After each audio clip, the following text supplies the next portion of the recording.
session on crowdfunding. So crowdfunding is a method of raising finance, raising funds for projects or ventures. And the idea here is that you are seeking small contributions from a large number of backers, of people. And you usually do this through the internet. A further explanation: you've got a business, a project, a venture, some sort of startup idea. You create the campaign on the crowdfunding platform, and on that platform you'll outline the project, what the goal is of your project, venture, startup idea. You'll set a funding goal, so you've got a goal of a certain amount of money that you are seeking to receive. That is the finance, the source of finance there. And in exchange, you're going to give rewards, incentives to those backers. And remember, those backers, there are many of them, more than 3, of course, loads of them. And for those backers, you can see 3 of many of them over there. They are, if they are interested, of course, they will contribute money towards that overall goal. And if that funding goal is hit, then the project is a go.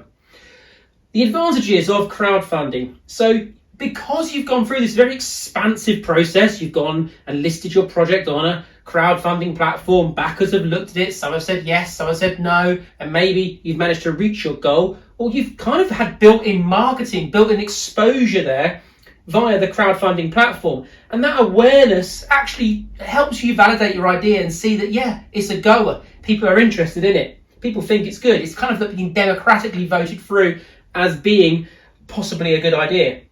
Also, it allows you to get access to finance, to funds, to sources of finance without taking traditional routes. And by traditional routes, I mean taking a loan from a bank. It might be that you're unable to take a loan from a bank because they're not going to loan to you as a startup idea with no perhaps prior history and maybe you're just seen as incredibly risky to the bank. Or taking an equity route. If you're thinking shares, it might not be appropriate to the type of business.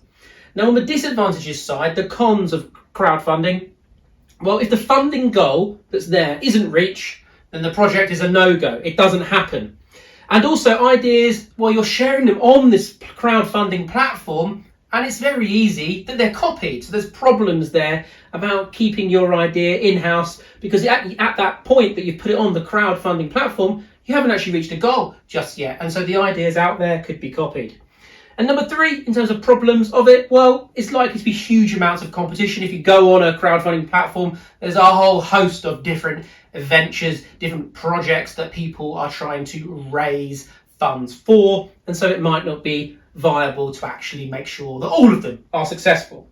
Now, the last thing to think about in terms of crowdfunding is when it makes sense. And when it makes sense is when you are an early stage startup, perhaps you could relate that to product life cycle, and you're seeking to validate your ideas when traditional finance is not available. So I hope that helps.